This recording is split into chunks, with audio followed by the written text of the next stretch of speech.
Welcome to this presentation by the Columbia Center on the Columbia Center on Global Energy Policy. My name is Julio Friedman.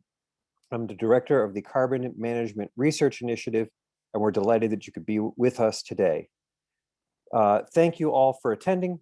It will be live streamed and also will be archived so that after the event, people are able to access this online. We encourage you to go to the website in a few days where it will be made possible. This is one of a series of events put forward by the Center on Global Energy Policy, and one, in this case, focused on industrial decarbonization. We're glad to have you here today to talk about decarbonizing heavy industry, specifically the iron and steel sector. There has been a small change in program. We are looking forward to the keynotes address from Representative Sean Casten of Illinois 6. However, he is still in committee. So we plan instead to start with the presentation by myself and Juan Fan, the primary author of the new paper released today in Joule magazine.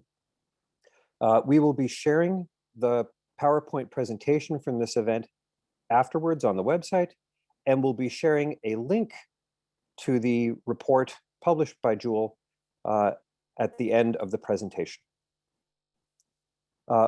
Thank you again for coming. Without further ado, we would like to move forward with our presentation. That will be followed then by a panel discussion. I am pleased to welcome all of our guests here. Ms. Roxanne Brown from the United Steelworkers, Paula Gant from Gas Technology Institute, Tom Dower from Lanzatech, and John Larson from the Rhodium Group. With that, we welcome you again and move to our presentation, followed by the keynote from Representative Casten. Fan, the floor is yours. Sure. Thank you, Dr. Friedman, for the introduction. Let me try to share my screen now. Let's hope that everybody can see the PowerPoint presentation. Yeah. So thank you everyone for joining us today into this webinar. My name is Juan Fan, and I will be presenting our work on low carbon steel production options and assessment today. Before I start this presentation formally, I'd like to give my best regards to Dr. Julio Friedman for leading this work, and also every member from the Camry team for the support and the helpful suggestions. This paper, as we mentioned, is published on Joule magazine, and we'd like to give our best regards as well to the editors and the production team from Joule for making this publication available in such a short time. So today we're going to talking about the decarbonization of the iron and steel industry. We'll start with how we produce iron and steel today, and then move on to what are the potential approaches to decarbonize this massive global industry. We'll cover what are the potentials for each option and what are the costs. People focus on the costs, both the cost in terms of dollar per ton of steel production, that is production cost, and also dollar per ton of CO2, that is the abatement cost. With the analysis result, we will move on to the findings and suggestions, what are the pathways and approaches we should adopt for decarbonization of this industry, and also most importantly, what are the policy implications we may derive from the results. So, iron and steel industry is really a massive global industry, and iron and steel is globally traded commodity, but with very small margin, and it has the same profit. Today, most of the production happens in Asia regions, namely China, India, Japan, and Japan to be the top 3 countries in terms of iron and steel production. The rest of the world, including developed economies such as the United States and European Union countries, are not producing a lot of iron and steel today. For example, United States ranking number 4 in terms of production, but is still producing less than 10% of China's production. China is absolutely the number 1 in terms of iron and steel production, producing over half of global steel production. And in 2020, China produced over 1 gigaton of steel in 1 year. So iron and steel industry is really a massive global industry and still growing with a rather rapid speed.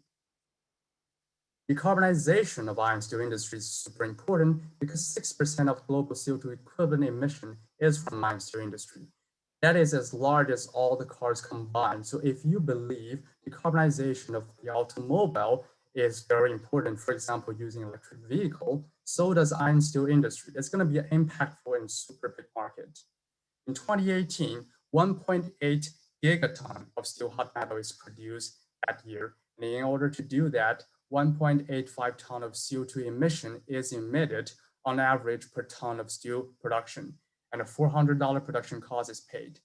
The number will add up to 3.34 gigaton of CO2 emission in 2018 alone, and this number is still growing.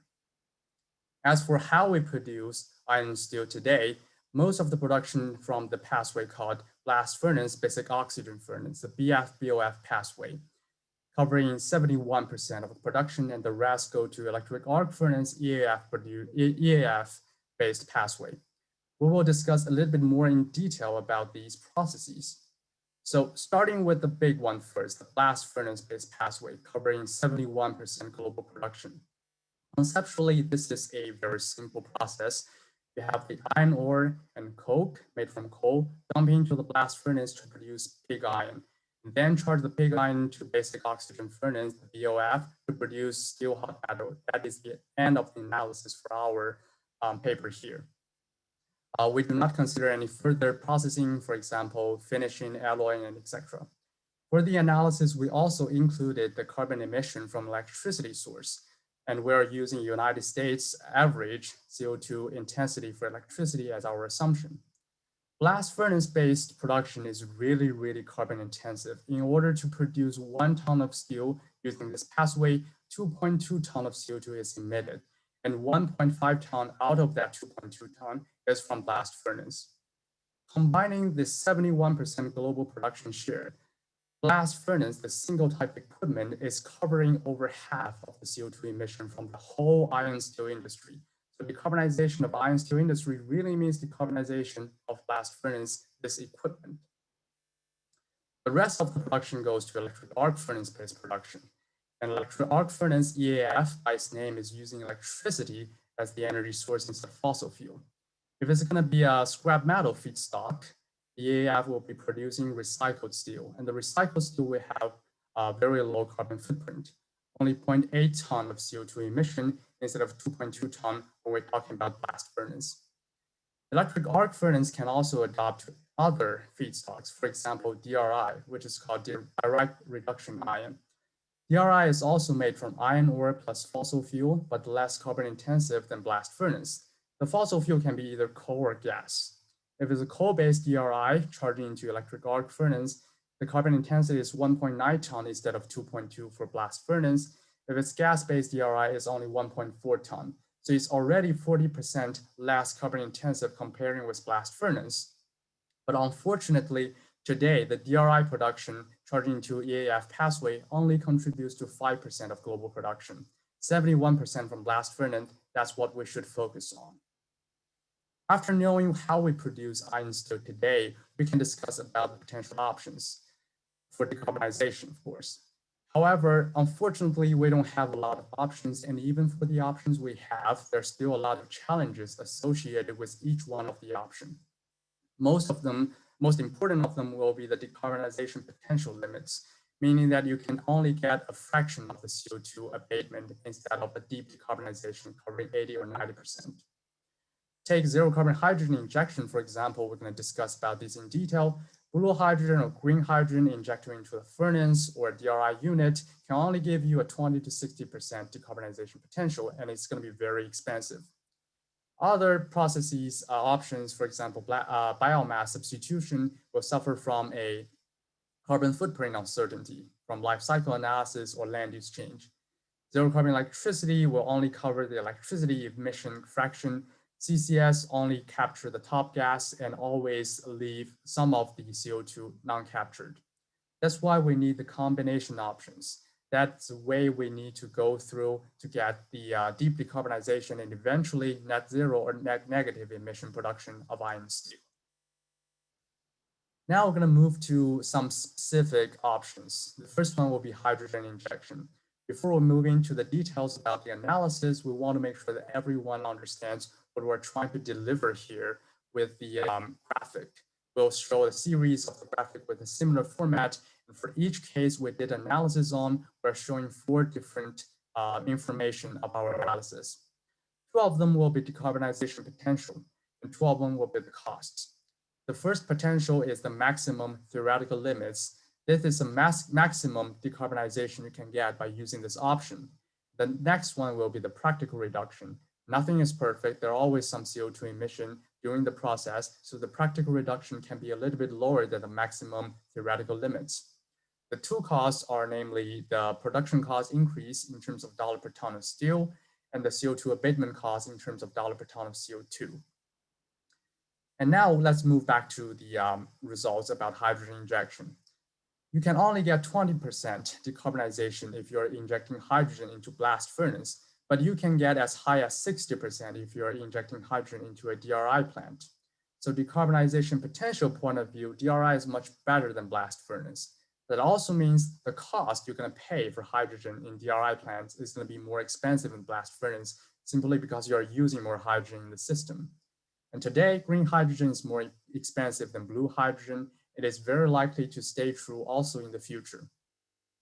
Particularly for hydrogen injection, we can see the practical reduction is close to a theoretical limits, meaning the carbon footprint of the hydrogen produced today, blue hydrogen or green hydrogen, has a low carbon footprint. It is not the case for biomass if we're considering biomass substitution into the blast furnace.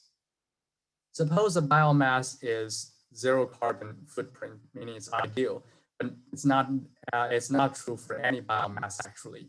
But suppose it's actually 0 carbon footprint ideal biomass, the decarbonization we can get from biomass substitution is kind of great. 40% decarbonization potential with moderate cost is much better than the hydrogen injection case. However, life cycle analysis and land use change results will reveal something different. They will both take away some of the carbon credit. Life cycle analysis will take away half of the carbon credit, and land use change will possibly take another half. So the actual carbon credit from the biomass could be really, really low. And losing the biomass carbon credit, meaning the carbon abatement cost will rise from a moderate $100 per ton CO2 abatement to as high as $700–800 per ton of CO2.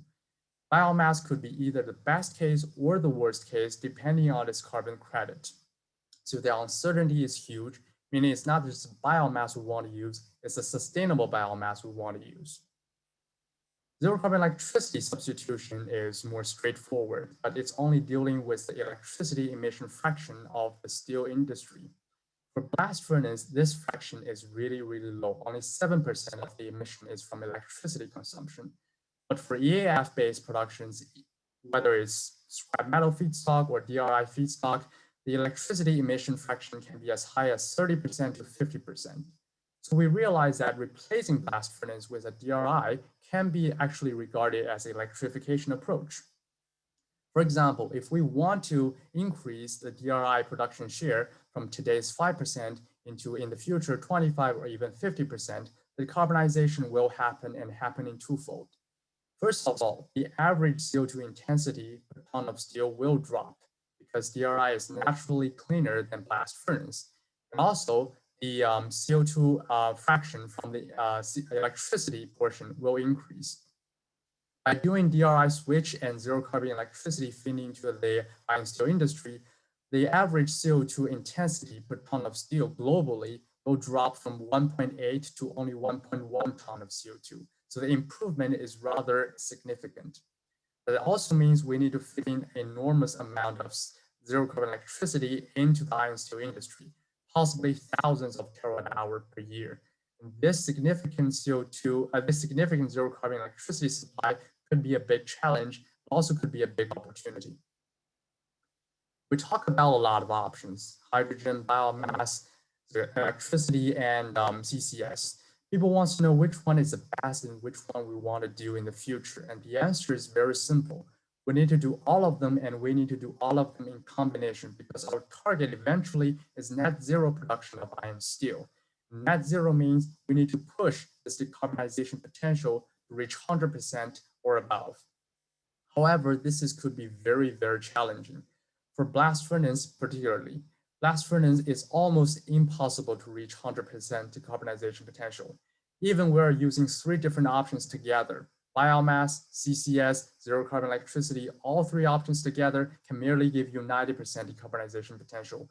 And also considering the actual abatement and the carbon footprint of the biomass itself, the practical reduction can be even lower than 80%. DRI will give a more promising future, reaching 100%, even 120% net negative production of iron steel, but the cost could be really, really high. This dashed line is showing a $100 per ton of steel cost increase, marking a 25% increase of the marginal cost. A lot of these options will have a cost higher than 25%, reaching 50% or even 100%, doubling the cost of the steel production. The cost in terms of the decarbonization could be the biggest barrier in this industry. Blast furnace is extremely challenging to decarbonize. It has high carbon intensity, and any decarbonization approaches applied on blast furnace is limited. Highlighted in yellow on the figures are all the options for blast furnace-based decarbonization approaches. Most of them have a decarbonization potential less than 50%, actually not a deep decarbonization. So if we care about deep decarbonization, we need to start from something else. Electric arc furnace-based technology, for example, using scrap metal or DRI as a feedstock. And that would suggest a replacement agenda, moving away from blast furnace and moving to electric arc furnace and DRI. But that could also be a very challenging option because replacing those assets will also be very, very expensive. This is the analysis by IEA plotting the age profile of all the capacity, steel production capacity all over the world. Today, most of the capacity is in Asia Pacific regions, and they're very, very young. Most of the capacity younger than 15 years old, lots of them younger than 10 years old. Well, these capacity typically have a lifetime longer than 30 years, 50 years, or even longer. So replacing them while they're not capitally paid off and still actively producing a lot of iron steel could be even more challenging and more costly. We analyze a wide range of different options. Some of them are showing low cost in terms of dollar per ton of CO2 abatement, namely CCS options and zero carbon electricity options. And actually, highlighted in red are the combination options. Combination options showing a rather good results in terms of per ton of CO2 abatement cost because you're taking an average if you're adding additional ton of CO2 abatement. It is not the case. We're caring about the cost in terms of dollar per ton of steel. Again, the low-cost options are CCS, zero-carbon electricity, but this time, the combination options that has high decarbonization potential will have super high cost per ton of steel production. Again, the 25% marginal cost, $100 per ton of steel increase will probably not be enough, and lots of them will have a cost increase higher than $50 per ton of steel. And remember, iron steel industry has a very thin profit and small margin, so it's sensitive to any cost increase. Finally, we can move on to the policy implications. There are a lot of things we can do within the United States border, and also a lot of conventional approaches that we typically do for decarbonization are limited. For example, we want to do the low-cost options, saying the CCS option and zero-carbon electricity options. But that needs support from the infrastructure, the transmission line for zero carbon power and CO2 pipeline to transport the CO2, but these infrastructure do not exist today. And also, the high abatement cost also means the iron steel industry will be insensitive to carbon pricing proposals. A $20 or $60 per ton of CO2 carbon price proposal can actually not drive any actual abatement if the abatement cost can be $100 or $200 per ton of CO2. If we want to do border tariff to protect the internal production capacity, the border tariff is also going to be sky high. We also talk about there must be an asset replacement strategy moving away from blast furnace to DRI and EAF. This is where the policy actually help a lot. We can set up a replacement grant to pay for this replacement strategy, and also government can do procurement to make sure that the low carbon steel get purchased first. And also we need to provide special incentives for the early adopters because a lot of technology today are not mature and need special incentives to move forward. Internationally, most of the production does not happen in the United States. We need international cooperation. We need international standards and bringing sector participants from companies from another country, including state-owned enterprises from another country, for example, China. Today, we simply don't know what is the best mechanism to engage everybody to sit down and discuss about this international cooperation. Everybody can do a border tariff to collect some money, but that could hardly deliver any actual abatement. A proactive club of nations and companies could be a promising future. For example, just China, India, Japan, United States, and Germany, 5 countries combined is producing over 2/3 of global iron and steel. So just a handful of countries and dozens of companies sit down together will be enough to cover a vast majority of the production and talk about setting up a standard and timeline for decarbonization. Similar efforts can also happen in parallel with the Paris Agreement or the G20 meetings, but none of them is happening now, and we need to make them happen as soon as possible. Long-termly, we also need an innovation agenda because today we don't have a lot of good options and we need more better options in the future. The future is definitely a low carbon future. We need policies to address the assist the deployment of the low carbon technology and also address the issue about cost competitiveness. However, for decarbonization plan for each steel mill, it must be selected locally to obtain your own local optimum, depending on your resources, geography, economies, and infrastructure. Iron steel industry is also crucial for national security, supporting other industries such as buildings and automobiles, and hiring a lot of people serving as a local economic pillar. So we need to engage laborers, communities, and lawmakers into the conversation as well. Long-termly, there could be a lot of things we can do. For example, molten oxide electrolyzers could be a promising technology. It uses electricity only to produce iron steel. Icerna still using some fossil fuel, but less than half carbon intensive compared with today's blast furnace.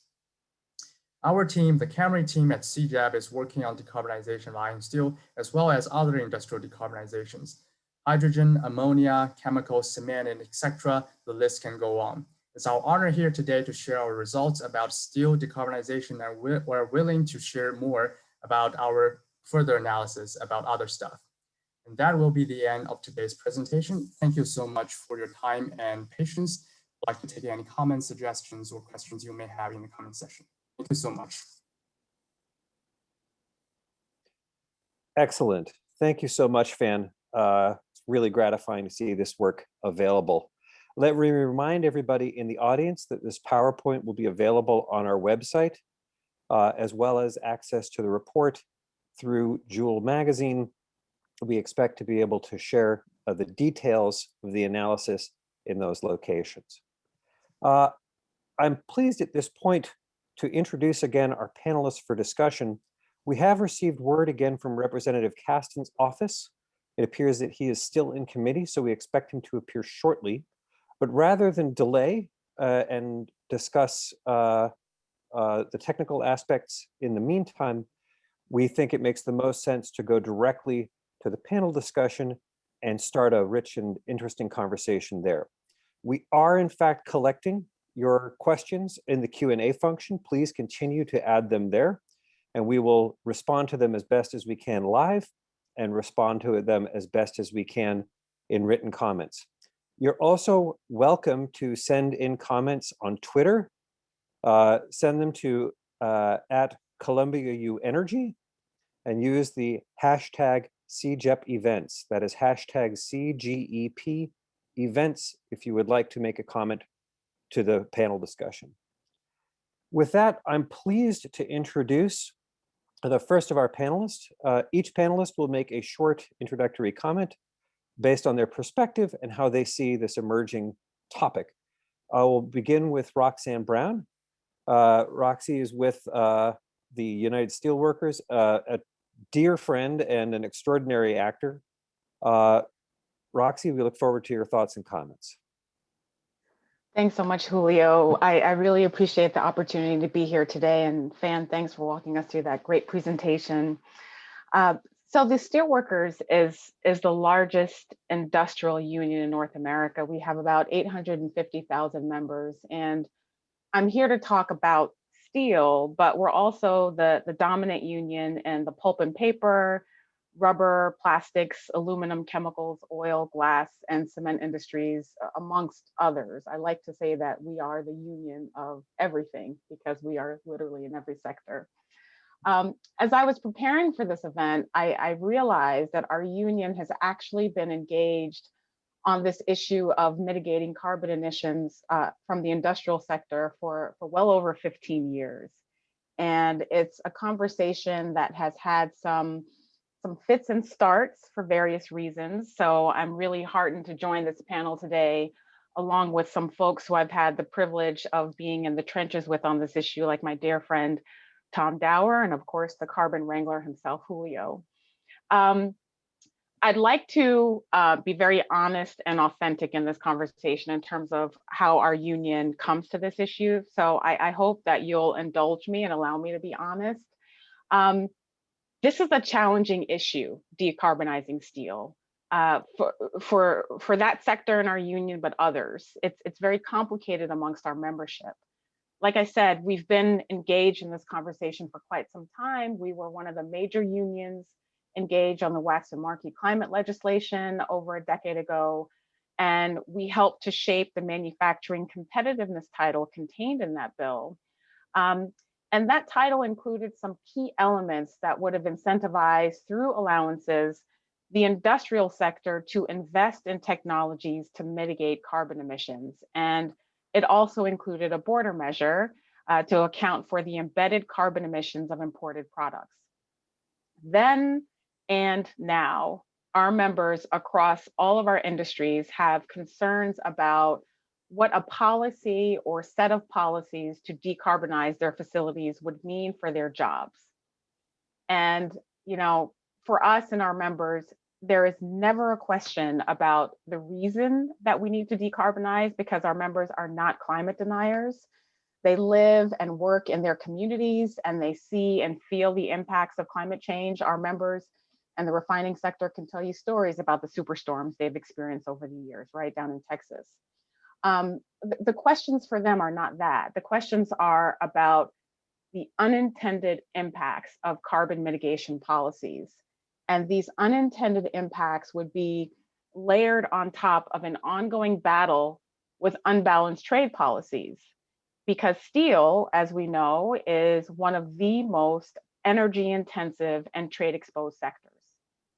So to be frank, my members in the steel sector are focused on the survival of their much battered industry because its survival means the survival of their communities. It means economic sustainability for them and their families, as the average USW steelworker is paid about $85,000 annually plus benefits, and that does not take into account overtime. So those wages, they ripple out into the community and help fund infrastructure projects, schools, hospitals, not to mention the multiplier effect. As for every one job in the US steel industry, 7 more are created. So for our union, we have to strike a very delicate balance. It's clear that our economy is undergoing this energy transition, and it's clear that the industrial sector will also need to go through this transition. Our challenge is making sure that this transition occurs in a way that does not leave steelworkers and other industrial workers behind. Rather, we're very much focused on the policies that will help to bring backbone industries like steel into the new economy. Steel and other critical products that our members make are essential, not only to rebuilding US infrastructure, but to also helping to build the clean energy technologies for this new economy. And we're actually really excited to see, you know, what infrastructure package the Biden-Harris administration will unveil and how the domestic steel industry and its workers will play a role. So this industry and my members are vital pieces of our clean energy future. But from our perspective, a few things are necessary as we engage in this conversation. First, workers have to be at the table. You can't develop worker-focused industrial policy if workers have no input. Second, technology is key. As we heard from Fan, the options for decarbonizing the steel sector are limited and expensive. We need to expand on the foundational and infrastructure policies to make these technologies a reality for the domestic steel industry. Third, make the technologies here. And this is something that you will always hear from our union as, a union who wants to make sure that we are making things here in the United States, not just products, but technologies. Policies must place special emphasis on the development of a domestic investment portfolio to ensure that clean energy technologies and processes are developed and produced here in the United States. There are so many examples of technologies like wind energy, being innovated here, but then widely deployed elsewhere. So we have to do better. We strongly believe that there is a path to decarbonize in a way that ensures the global competitiveness of the domestic steel industry and guarantees a place for it and steel workers in our clean energy future. And I very much look forward to the discussion on how we get there. So thank you, and thank you, Julio, again. My pleasure. And again, I agree strongly that workers need to be at the table. So we're glad you can join us at this table today. Just very quick question before going on to the next panelist. As the international vice president at large, you have a particular perspective on the trade components of this. And one of the concerns in the steel industry and other industrial sectors is leakage, the offshoring of jobs and emissions with it. Would you just take a moment on that? Absolutely, it's a big concern, and I think one of the first slides that Fan showed was the global landscape of iron and steel production, and you saw that the bulk of that production is happening elsewhere. We're fourth on that list, and the bulk of it is happening in China, Japan, and other nations. And in the case of China, which unfortunately has been a pretty bad actor when it comes to unfair trade practices. They're not making steel the same way that we're making steel here in the United States in terms of the emissions associated with, especially blast furnace steel. We make cleaner steel here in the United States, but unfortunately, we've lost a lot of capacity to make steel because China is overproducing steel. And that loss is leakage. That loss that's leaving here in the United States where we're making cleaner steel to a nation that is not making steel as clean as we are is leakage.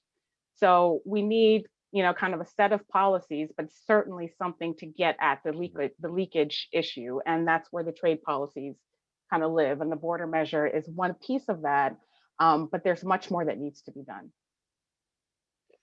Marvelous. With that, I'd like to introduce our next panelist, who is Paula Gant.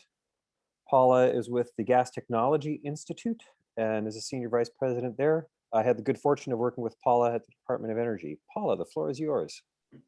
Good morning, Julio. It's a pleasure to be here. It's such an exciting, dynamic, multifaceted topic. And at GTI, we're particularly interested in the role that hydrogen is going to play in the industrial decarb, and was happy to hear the deep analysis that Fan has conducted and want to talk about that more later. But I'd like to take the opportunity in my opening remarks to echo some of the themes that Roxy has set out, because they're so vital to us having the appropriate frame as we think about all the complexities that we're going to have to navigate in industrial decarbonization. So it's clear that we have dual imperatives of deep decarbonization across our economies, while also ensuring we have economic progress that is more broadly distributed. We can't do one or the other of those things. We have to do them both. And as Roxy set out, we need to make sure that we're grounded in that and in the human impacts of this, and that we're moving forward in an authentic manner. I love that reference to authenticity. I think we need to change the paradigm that pits the living wage against economic competitiveness. I'm an economist, and I reject that paradigm, and I think that we need a new one. We need to conceive of industrial transition as imperative to maintaining US economic competitiveness. And we need to allow us to develop ways that we move forward together as communities so that we can affect these transitions in ways that benefit all the human beings involved. So what does that mean? The race is afoot. US competitiveness is at stake. Roxy alluded to some of that, and I'm sure others will. But just look at last year, the incredible year of 2020, we're happy to leave behind. But by the end of it, over $11 trillion had been announced globally by other governments in economic stimulus. And all of that had a significant component addressed to green, clean, just transition. So the game is afoot. Other countries are moving to transition their economies from a matter of competitiveness, right? And as Julio and others set out in a report on Energizing America, I think it was Energizing America, I think I have that right, late last year, we need to get disruptive in the money that we're spending on R&D in this country to maintain that competitiveness. So that's one thing that matters here as we think about industrial transition. And we also need to, in addition to being disruptive in our investments in R&D, we also need to equally think about local approaches that to riff on some of the themes that Roxy set out. We can have national policies and they're all really important, but every one of these investment decisions gets made at a local level. And it's not going to be made on a blank slate. It's going to be made with consideration of the individuals in the community, the existing assets that need to be transitioned, and the individual business interest and existing infrastructure.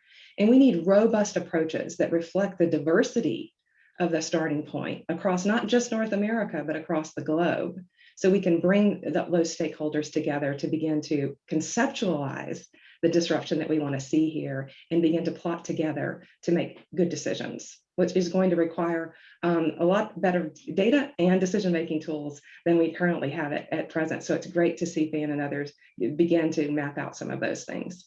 So there are a lot of ways that here in the US, the federal government can be helpful. And I know we'll get a chance to talk about those as this panel goes on, but I'd just like to highlight particularly the role that the Department of Energy, I think, can play in this, whether it's through regional innovation hubs that organize those interests to be disruptive and transition these industries. Maybe it's the Revitalize Loan Program Office. Jigar Shah just named by Secretary this week to head that, pretty exciting. The Office of Technology Transitions, the Manufacturing USA Institutes, and then abroad, the work that we're doing with the Clean Energy Ministerial and Mission Innovation and the important work on data that the International Energy Administration agency is about. So lots to talk about there. But I just want to close by saying we can never lose sight of the imperative to focus on the human beings involved here. That is why we're making these transitions. So back over to you, Julio. Thank you, Paula. And look forward to discussing this and others. I will just briefly mention a question that came in the comments about innovation, specifically about molten electrode technology. For example, companies like Boston Metal. And indeed, we did mention this in our report as an example of a place where new innovation in the government sector could be helpful. In the interest of time, though, I'm going to move on to our next panelist. We are blessed today with a panel full of heavyweights, and Tom Dower is no exception.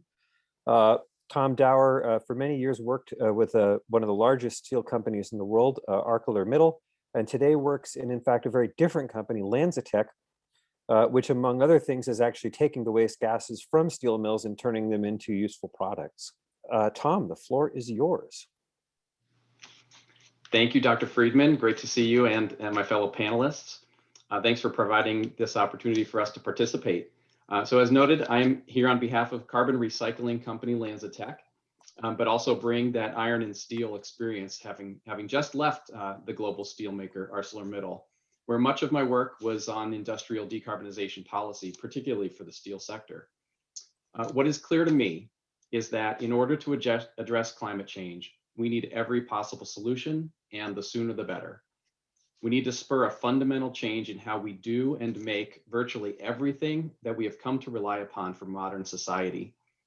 I compliment the Columbia team on what appears to be a very thorough report, and its findings are very consistent with my experience in the steel industry. One point from the Columbia work that I want to emphasize is this, particularly in the US context.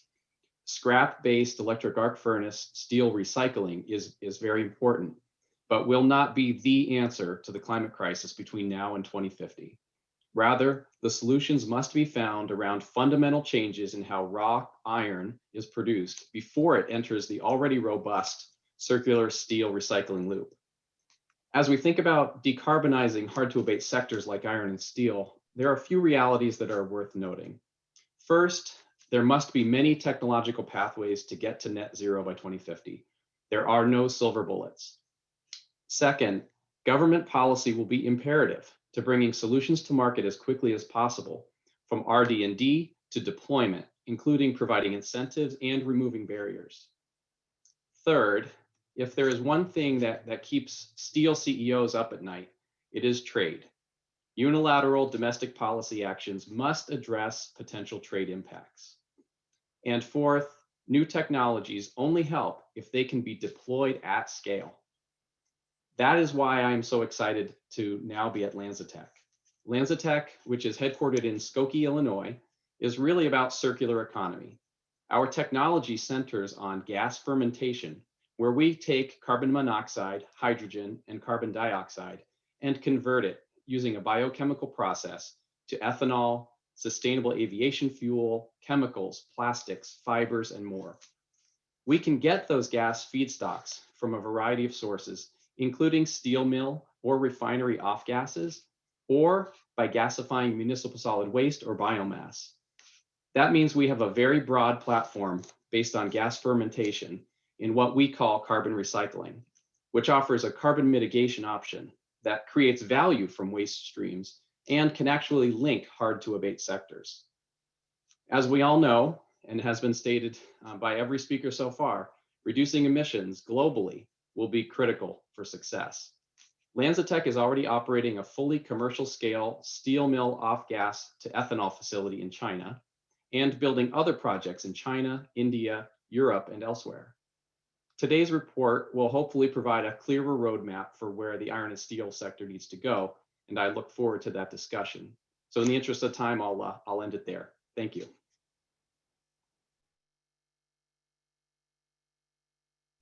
Fantastic. Thank you so much, Tom. I will just ask you a very brief question. And again, you in part represent the voice of industry here. If you sort of, I was hoping that you might just speak very briefly here on the question of border tariffs. We'll be talking more about these kinds of measures as later in the discussion. But there's sort of different ways to try to balance these trade issues. And right now, border tariffs seem to be a favorite one. How does the steel industry think about these things? And how does a company like LanzaJet think about these things? Well, I'd say if I can speak on behalf of the entire industry that I just left, but still have a foot in, I would say largely supportive, both in the US, in Europe, and elsewhere. I think there's a real recognition within the steel industry that when countries try to take action to mitigate climate emissions, that it almost immediately creates trade problems, which goes to cost and a level playing field, right? So I think it's a widely supported measure. The devil is in the details and making sure that they do what they're intended to do. And as Roxy said, we shouldn't think about them in isolation. That it's one tool among many that governments can use when they're creating policy. So I do think that there's pretty wide agreement that some sort of border adjustments or border tariffs or other measures like that are necessary. Outstanding. Last but certainly not least on our panel is the mighty John Larson from the Rhodium Group. Rhodium is where, when I don't know where I can find good numbers and solid analysis, I go to the Rhodium Group. And in this context, we're blessed to have John Larson here, who's a director who specializes in the energy practice. John, would love to get your thoughts on the problem set and on the work. Thanks, Julio, and thanks for having me be part of this stellar panel and reflect on this really important work.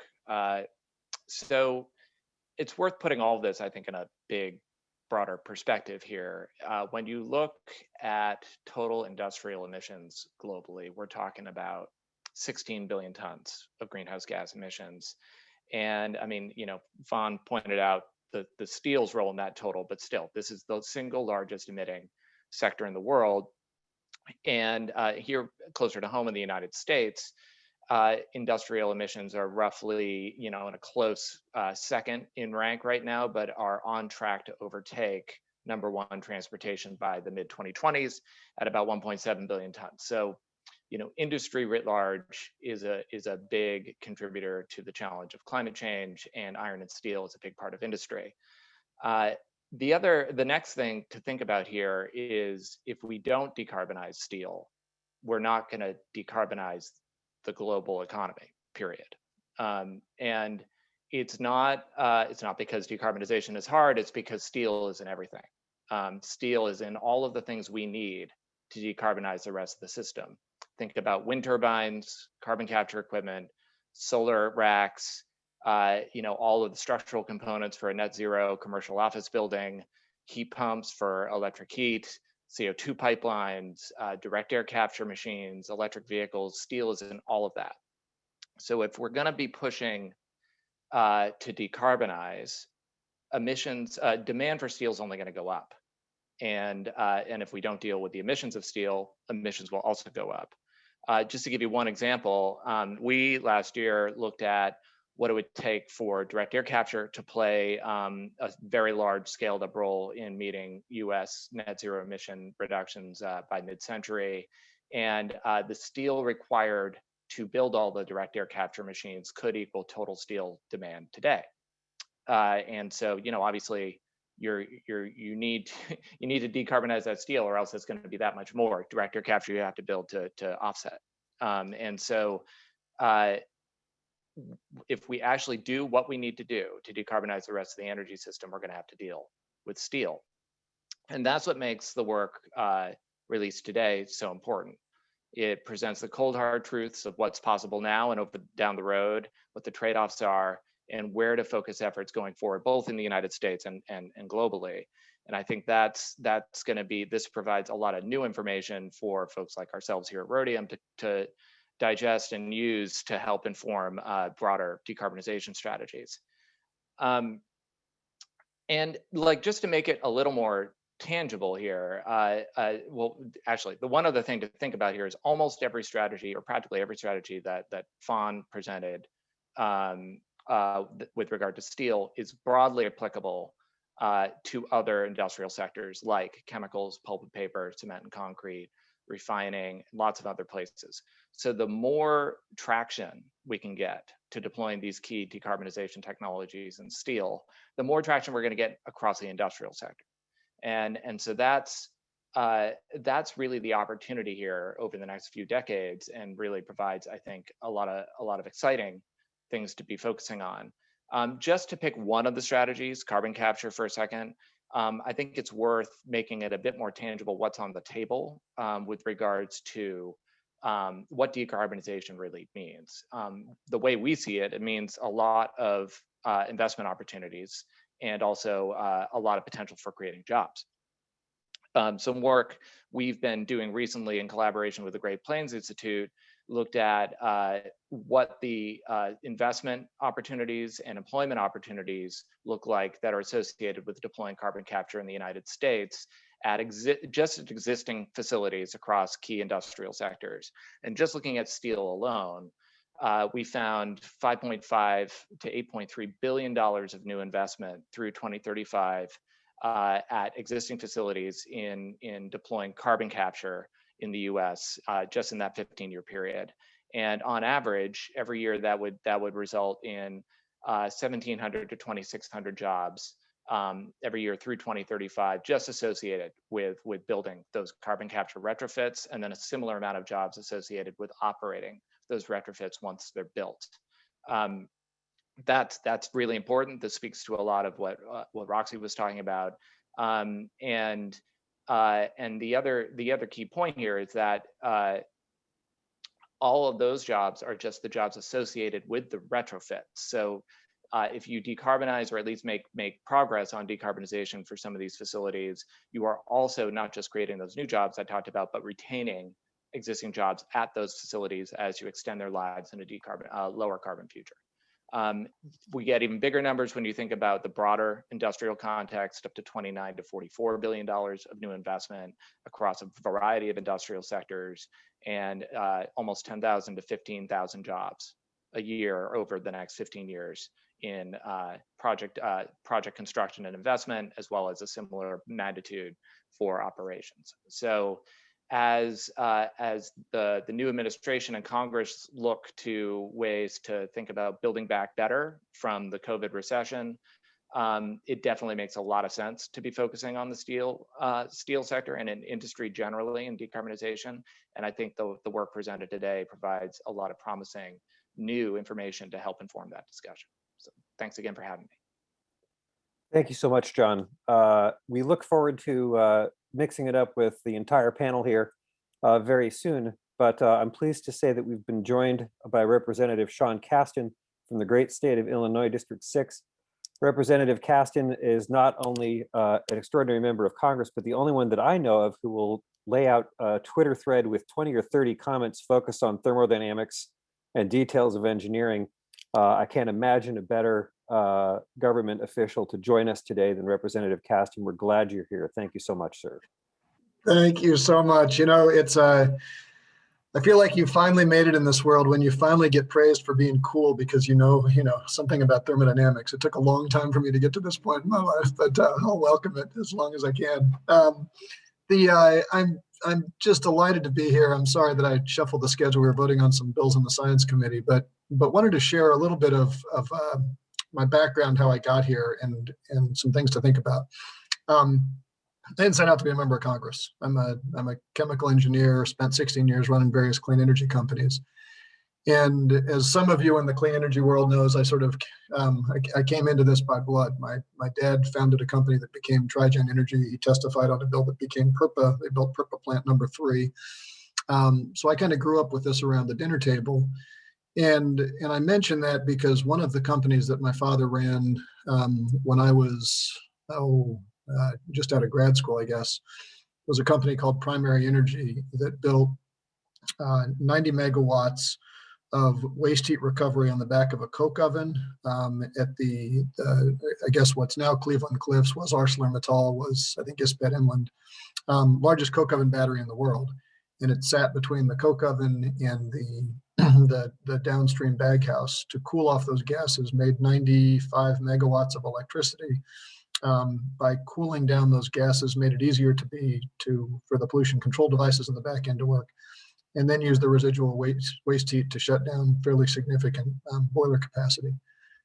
That was a really, really hard project to build, not because there was anything technologically dramatic in it, but because for that project to pencil, you needed the approval of the local utility, and you had to pay for yourself with the displacement of heavily subsidized industrial power rates.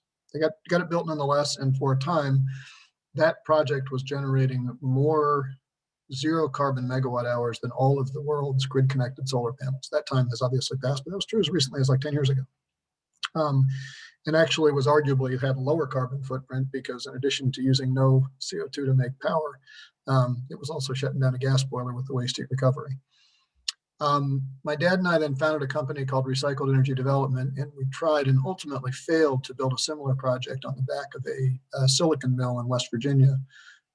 It has basically a 9-story car radiator out the back end of these furnaces. Again, we were going to stick it between the furnaces and the baghouse. And that had the opportunity to make 40 megawatts. There was no thermal load to recover the waste heat. And we couldn't get it done because ultimately we couldn't find a way to make the numbers pencil given the very cheap and heavily subsidized industrial rates. And I'm not criticizing the subsidy, I'm just saying that it's the reality of doing clean power projects in West Virginia. Now I mention those two because the value of energy vastly exceeds what industrials pay. And the need to decarbonize in these hard to abate sectors is overwhelmingly in the industrial sector. So there's this challenge that the societal benefit vastly exceeds the local benefit. And I'd urge all of us to think about that when we think about what will it cost to achieve the benefits. I would submit to you that the costs are probably negative, but we need to figure out how to allocate those costs. The second thing that I'd point out is that when we tried to monetize some of those externalities, we were talking with a British carbon trader, which I only mentioned because it allows me to fake her accent. But I said, can you help us monetize these carbon credits? They're voluntary credits, but there's a lot of businesses that would like to do it. And we walked through what we were going to do in this project. And she listened to everything. And she said, the problem with your carbon is it's not very charismatic, is it? Which was sad, but true, right? You can put pictures on the front of a Whole Foods that says, thanks to your purchase, we built this wind farm. It's a little less charismatic to put pictures of heat recovery steam generators on the top of a blast furnace going to a baghouse in the middle of the Rust Belt. But it's still carbon reduction. And the other reason that I mention those two is that when I think about the hard to abate sectors, they are fundamentally the sectors like silicon and like steel that use fossil fuels not primarily as an energy source, but as a reducing agent. I told you we're going to get back to thermodynamics. And that's broadly speaking the whole metals industry, because all metals tend to exist in oxidized form. So yes, steel making, yes, silicon making, magnesium, manganese. The calcium is a metal, so let's throw in cement and lime kilns. All of these processes where we need some way thermodynamically to strip oxygen off oxidized metals. And carbon has this amazing benefit that it really likes to bind to oxygen. And we don't have good ways to decarbonize those sectors. And as I've pointed out to some of my colleagues, you would never get credibility as a member of Congress by standing up and saying, I'm going to eliminate the deficit in 20 years, if you didn't explain how you were going to do it. And yet an awful lot of members of Congress get credibility for standing up and saying, we're going to go to net zero CO2 emissions in 20 years. But if you can't tell me how we are going to build a silicon-based photovoltaic panel that sits in a steel frame on top of a concrete pad without knowing how to make silicon steel and concrete, without the reducing ability of fossil fuels, that's not a credible argument. And that doesn't mean we should mock them. It just means we have to focus on that issue. And by the way, let's add fertilizer into that as well, right? Which is really just the reduction of nitrogen, in the Haber-Bosch process that we don't really have a good solution to. So, I think as we think about how we are going to solve this terrifically thorny problem, and I guess I should just back up to say that when we think about what we need to do overall for carbon and how hard to abate fits in, there's only three things we got to do. Double US energy efficiency, which would take us up to the level of Switzerland, if you measure that on an energy use per GDP basis. Figure out how to decarbonize those hard to decarbonize sectors. Excuse me. And then suck about 100 parts per million out of the atmosphere because it's already too late. That's all we got to do. Today's just focused on that second bullet, but as we think about the hard to abate sectors, I think there are one class of solutions that are comparatively easy and partial. And that's like what I did in my prior life. Make those plants more efficient, figure out how to recover the waste heat off those mills, make better uses of coke oven gas and blast furnace gas, go after all the expansions of pressurized gases that flow through those mills and recover that waste energy. There's a lot of stuff that's there, cogen. Do all that stuff and we will make our life easier, and all of those things will generate aggregate social value. We just have to figure out how to allocate the gain through society so that people who are investing the capital get rewarded. That's not enough, but let's do that first. The second thing that we've got to do, well, I hope we don't have to do, but we probably will, I would basically put in the category of band-aids that we have to do if innovation doesn't work. That's essentially what CCS is. They are the things that we do if we simply can't come up with ways to make these materials without fossil input. Then we're going to have to find some way to store that carbon under the ground. And we're probably going to have to do some of that because the thermodynamics are really hard. But then there is a third bucket which is innovation. And I don't want to be hand wavy about innovation because it's easy to say that it's guaranteed. But there are some really interesting research projects, mostly bench scale, but really interesting nonetheless. There was a group at NREL I visited a couple of years ago that has got a bacteria that essentially uses a photosynthetic process, photosynthetic enzymes, to use sunlight to pull a hydrogen atom off a water molecule and staple it to a nitrogen atom and essentially make photosynthetic ammonia. That's really cool. Now, does it scale up? How does it, what do the costs work out? We don't know yet.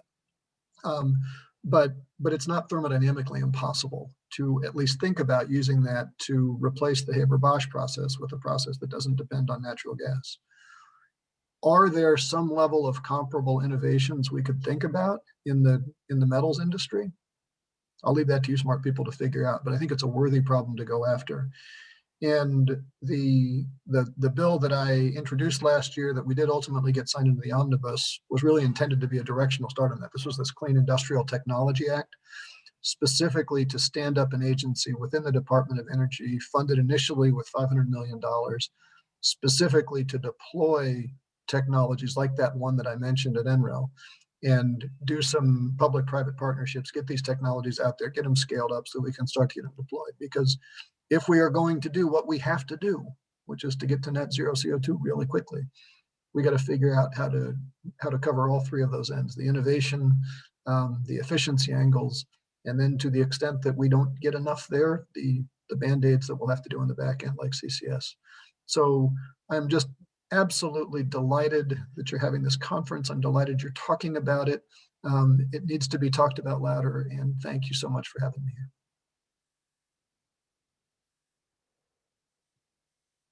Thank you so much, Congressman. Hopefully, there we go. My video's back up now. I know that you have an incredibly important work to do in the Science Committee, the Select Committee, these other committees. Thank you so much for taking the time to join us. Have you got time for just one more question? We probably got time for about one question, then I got to hop onto financial services call. Terrific. We'll keep it very, very short. In the context of your work on the Select Committee and in the House of Representatives, we do have the $1.9 trillion stimulus bill that's just come through. There's going to be a follow cycle in terms of infrastructure bills. Are there specific things that you're hoping can come forward that can combine the deep decarbonization with the support for communities? The research areas are probably going to be secondary to the infrastructure, since that's going to be more about deployment. The place that I am really particularly focused on the infrastructure bill is in the investments in our transmission grid. And this, if we're going to do deep decarbonization, I think most smart people have agreed that that electrify everything coupled with decarbonize the electric sector, because that seems to be the easiest one conceptually to think about decarbonizing, is a way to get a lot of the low-hanging fruit. If we are going to do that, that means that we are changing the geography of where our generation fleet is, moving it proportionally south and west, if you just look at where the zero carbon resources are. And we're also changing the geography of where our loads are, because if we're electrifying everything, just in terms of like on a quads basis, the amount of energy used by the transportation sector is, to a first approximation, about the same as the amount of energy used by our electric sector. So fully electrifying the vehicle fleet is comparable to doubling our electric loads, if you think about it. And I'm on primary energy use, but you follow the math. Well, if we're moving where the loads are and we're moving where the generation is, we better be thinking about moving some wires around. And there are a few things that are harder to build in this country than electric transmission, given the nesting of state laws and federal laws and RTOs and all the communities that have access. And it becomes a really, really hard issue on the last piece of your question, around local control, because the same voices that are totally appropriately calling for more local control around energy transmission assets when they look like the Dakota Access Pipeline or Keystone, and advocating for communities that have historically been disadvantaged, also want those historically disadvantaged communities that are located in inner cities downwind of the coal plant to have access to remote clean energy that's probably going to need some eminent domain done to build the transmission up to get it across oftentimes wealthy white people's property. And I think how we think about solving that eminent domain problem is really thorny, because if we go absolutist on either side, the disadvantaged will be the people who we're trying hardest to protect from an environmental justice world. But we need to find a way to do that. I don't have any good answers, but we need to, but I know where the problem sits. Well, we find good answers to problems by asking good questions. And in that context, we were really, really happy to have you here. I look forward to having a Trans-Pacific 2-week road tour with you someday so that we can get into the nitty-gritty of all this. Until then, thank you Be so much. Be careful what you wish for. Thank you again, Representative. Thank you so much. Congressman Cast and everybody. So let me say that we are eating up the wires here with the questions. We will get to a bunch of these questions right now, and we'll try to get to them in specifically in just a moment. But I'd like to actually pick up with all of our panelists and also inviting Fan to join us in terms of talking about some of the topics that are sort of resonant topics that keep coming up. There's a couple that we see sort of a lot of attention to, which is innovation and hydrogen. In part, the innovation of new technologies and also the supply of hydrogen as an innovative solution. I was hoping to get the panelists. Why don't I actually start with Paula first, just for grins, but try to get your thoughts on sort of the role of innovation in this sector and also opportunities for hydrogen production. Thanks, Julio. I'm really excited about this conversation that shines a light on hydrogen. That we even to meet the current demand for hydrogen, to meet the current steel production, if we were going to use hydrogen, we'd need 50% more hydrogen than we produce today. John points out to make the clean energy transition, we're going to need more steel. That means more hydrogen. Electric arc furnaces will require more hydrogen relative to the current processes. To meet this need, we really have to be urgently demonstrating scale up of technologies for producing blue, green, turquoise hydrogen, you name the color. Thank goodness DOE is on the case. Lots of people are activating on this. We're particularly excited at GTI about our next generation steam methane reformer. It's our hydrogen generator. It converts natural gas to hydrogen in a dual fluidized bed configuration. This is an improvement over traditional SMR in that it produces hydrogen in one stream and CO2 in another. So you can use that CO2 for other things. And it enables cost-effective blue hydrogen production and that straightforward utilization of CO2, which we know we need to have to crack the code on this transition in an economic manner. We're excited about a DOE demonstration of that we have going on in Chicago, as well as a demonstration in the UK at Cranfield University, which we're pretty excited about scaling up that technology. And of course, we're happy to talk about that in other venues. Also, I want to make a plug for biomass, particularly woody biomass, as a pathway for gasification and producing green hydrogen. We're particularly excited about one of our technologies that we're taking to market in our company, SunGas Renewables, looking to build industrial scale green hydrogen and liquid biofuels production along the Gulf Coast right now. So lots happening in this space. And it's going to take a lot of people, as Fan had pointed out, a lot of people looking at options in how they can combine and what different entities bring to different phases of the development of these technologies so we can accelerate our innovation and the disruption that we know we need to bring the cost down. So really happy that Fan pointed that out, because it's not just a particular widget in this technology production or a particular integration of processes, but how that gets scaled up with a bunch of other things that we already have existing in communities across the country. So thanks, Julio. Sure, maybe Tom next, and then Roxy. Tom, you guys have an innovative company yourselves. You're delivering products to the market. How do you think about sort of an innovation ecosystem in steel, and what's missing in order to get more companies like yours to market?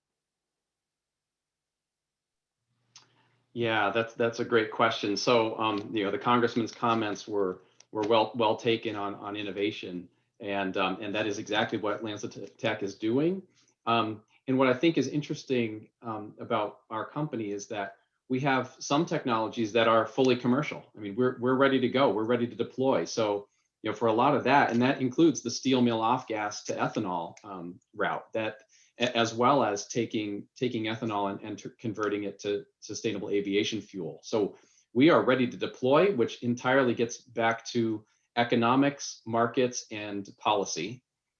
So we're ready to do that. And then we're working with partners around the globe, including a number of DOE national labs on additional pathways where we can, for instance, gasify municipal solid waste or biomass. We can manipulate our bacteria, which is at the heart of our gas fermentation process, to make chemicals and other things directly rather than having an intermediate. So, we're all along the TRL scale, depending upon which piece of the technology. And I know we're not alone in that, right? So there are a lot of solutions.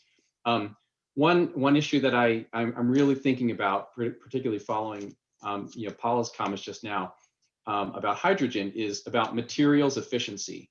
We really need to be thinking about what is the highest use of limited resources, because in all of these conversations about steel and other technologies and other manufacturing processes, we're all talking about the same solutions, right? We're talking about clean energy, clean electricity, clean electrons as the option for anything that can be electrified. We're talking about hydrogen for multiple sectors, stationary and transportation sectors, et cetera. We're talking, everybody's going to be using the biomass. So how much biomass can we get sustainably, right? And so I think that's the area of work that Columbia and others are going to have to help us with, finding the highest and best use of limited resources.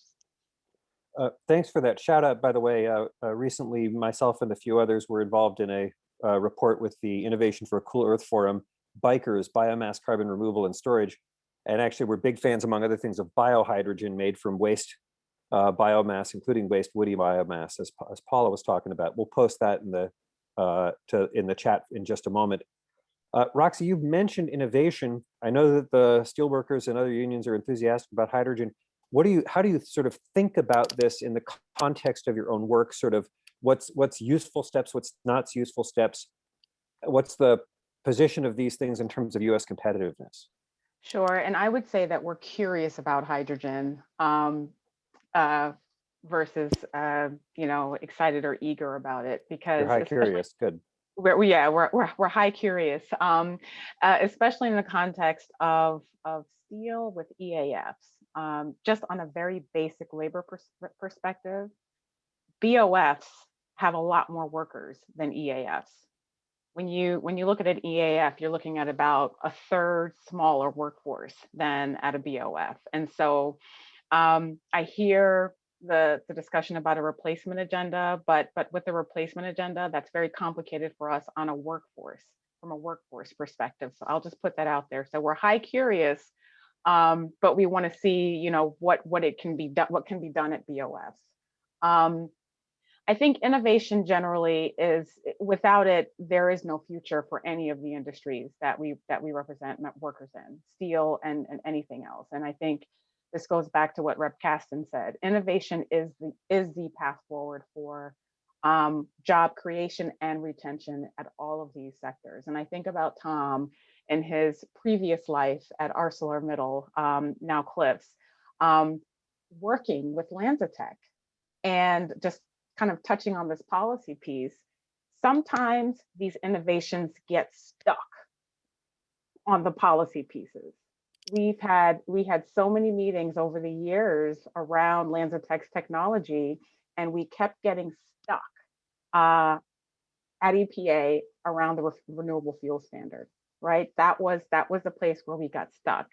I think figuring out ways that we can strategically work together to unstick these innovations is going to be really key for us, especially with such a limited scope of technologies that we've discussed for steel and iron. There needs to be a way to unstick some of these policy levers so that we can actually advance other technologies that are possible for this sector and others. So in this exact context, I'm going to go to John in just a minute, but I wanted to ask you, Roxy, a question that came from the Q&A function, which is, what does a just transition in the steel sector look like? And whether it's a loaded question, everybody sees justice a little differently, all these sorts of things. But you've thought about this, you have a perspective. I'm wondering if you could just share some of what you consider to be the important elements of that. So I will just say for the 487 of you who are listening in, because I may be the only labor person on this call, we hate the phrase just transition in the labor community. Some will tell you that it's another phrase for a fancy funeral, right? And Wow, you know, frank discussion, straightforward. You weren't kidding, man. I said I was going to be honest, and we're not here at this table that you invited us, Julio, to talk about a fancy funeral. We really are here to talk about a path forward for not just steel, but all of our members in the industrial sector.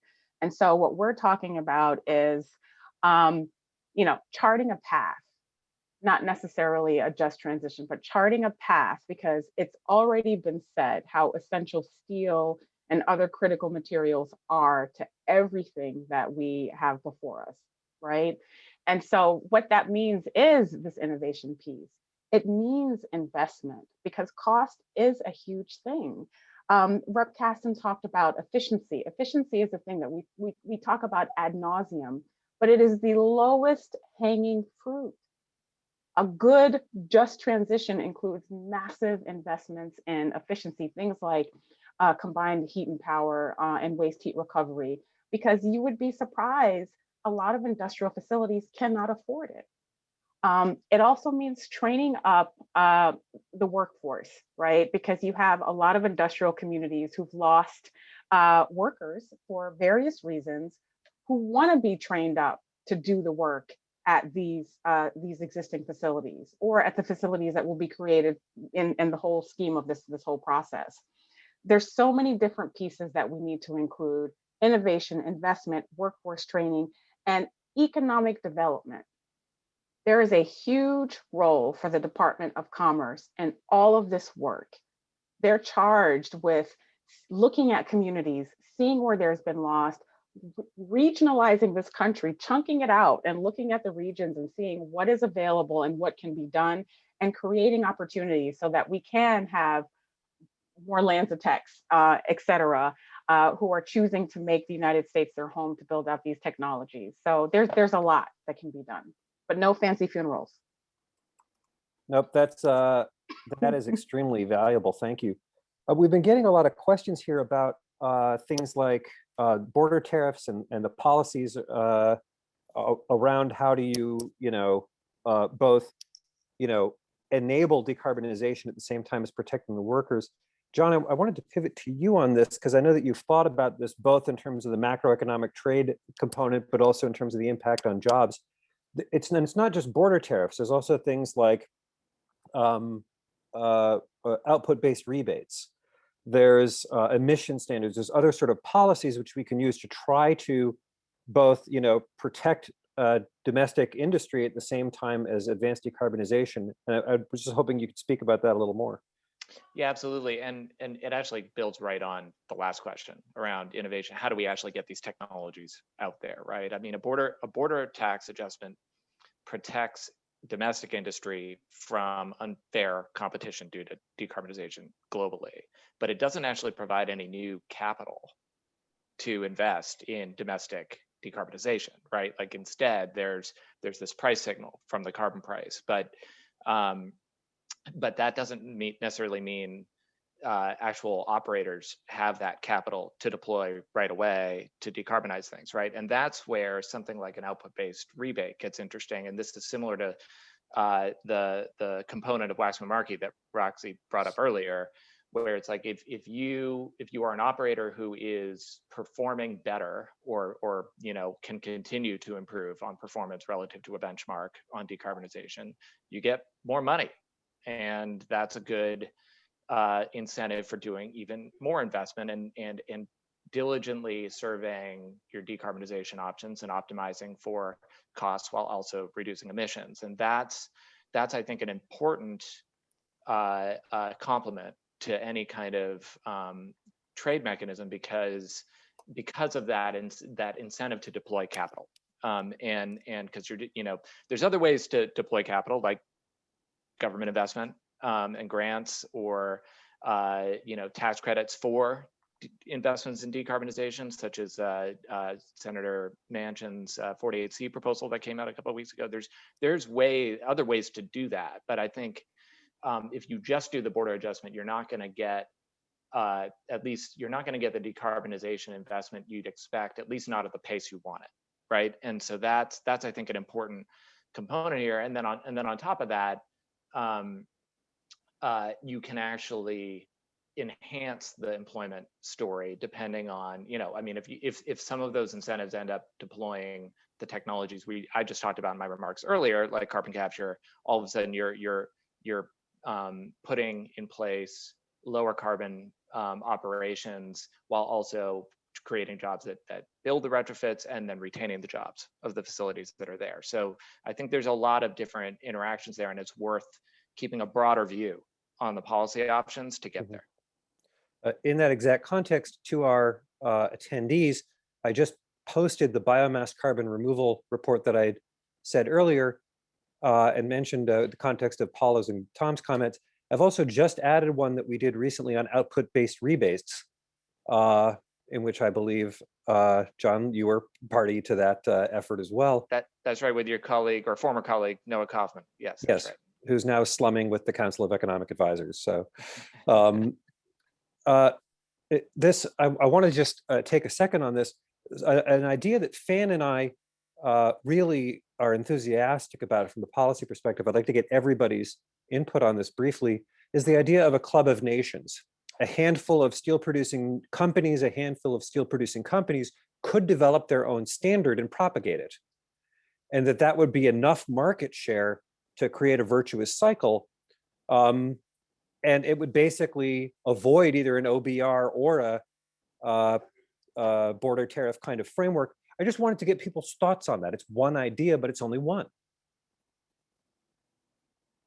Go ahead, John, you go first. Yeah, I mean, Fawn was pointing out the aggregate number, right, of the market that you could capture with just 5 countries. I think it was something at least 2/3. I mean, that certainly simplifies all the other, let's just say border tax adjustments, OBR, it's complicated stuff. So if you can expand the broader kind of if you can ring fence production to some degree, that simplifies all the rest of it, right, to some degree.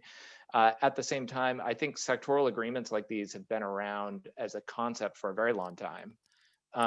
And we haven't seen traction yet in a lot of key sectors. The 2 exceptions are shipping and aviation, international shipping and aviation, which I think are important, but maybe lack the kind of ambition we're talking about in this conversation. But I think it's something worth exploring, and in particular, if you could get all the right players at the table, you could maybe make some real progress, and it could complement some of the other stuff Paula mentioned around the clean energy ministerial, sharing ideas around decarbonization across countries and stuff. There's a lot of other synergies. Mm-hmm. Well, so that gives you the pathway for an international approach, and hopefully this will be a topic at the Earth Day Summit. I sincerely hope so, and the Clean Energy Ministerial on COP26. There's also regional solutions like the regional innovation initiatives that Secretary Granholm has been pushing for a long time. There's also these local issues that Roxy has pointed out, and of course there's a role for innovators. I literally could do this all day, but unfortunately I can't. We're drawing to a close here, and to close, I wanted to actually first give Fan an opportunity to make an observation and a comment. Given his work, I just wanted to see if he had a specific thought on the conversations or discussions that we've had so far. Yeah, sure. I also see very interesting comments, and a couple of the audience asked the same question about what could be the time frame in the future. Do we see any actual abatement in the 5 years, 10 years, or 15 years? And I think that's a very relevant topic. So it's very hard to say whether it could be anything happen just in 5 years, because all of these approaches are going to take time. If it's just a simple retrofit, it's going to take years. And if it's going to systematic industrial-wise decarbonization, you need infrastructure planning, supply of a biomass and hydrogen is going to take much longer. So I believe this is a very good time for us to start discussing, doing analysis, and start to research and development about all the technologies if we really want to see some actual abatement to happen in the next 10 or 5 years. So if we expect anything to happen in 5 or 10 years, now is the time to start any actions. So if we do anything, if we start seeing 10 or maybe 10 years later, it's almost impossible to hit our target by 2040 or 2050. So that is possibly the last thing I want to say here. Yep. Well, it's a good point. And in our report, actually, we mention some of the ongoing work in places like Nippon Steel, which is testing biomass blending, in Sweden, which is doing the hybrid program and hydrogen production. We mentioned LanzaTech and Boston Metal. There are, in fact, things that are moving forward now, and that give us optimism. I will close, though, with this thought, and it's one that you mentioned earlier, Fan. The existing infrastructure is going to be with us a long time. Those plants ain't going anywhere. And so we really need to think about how to work within the existing asset class. And in that context, there's going to be an opportunity for everyone to work. We're going to need companies with innovative solutions. We're going to need well-skilled workers. We're going to need investment capital. We're going to need innovative solutions. We're going to need policy and market alignment. There's going to be no shortage of opportunities for lawyers, engineers, and publicists to get involved. Everyone gets a chance to work on this one. But in that context, I'm so glad that you all have been here to join us today for this conversation. Thank you again to Joule Magazine, our publishing partner on this. I encourage you to go to Joule to see the full report. And of course, I want to thank Representative Kasten for joining us, as well as all of our panelists here today. Paula Gant from GTI, John Larson from the Rhodium Group, Roxy Brown from the Steelworkers Union, and Tom Dower from LanzaTech. We will again be posting the presentation we gave today on our website, and also we encourage you to come back and see the archived version of this live stream broadcast on YouTube and on our website. Please join me in thanking our panelists, and thank you all again for attending.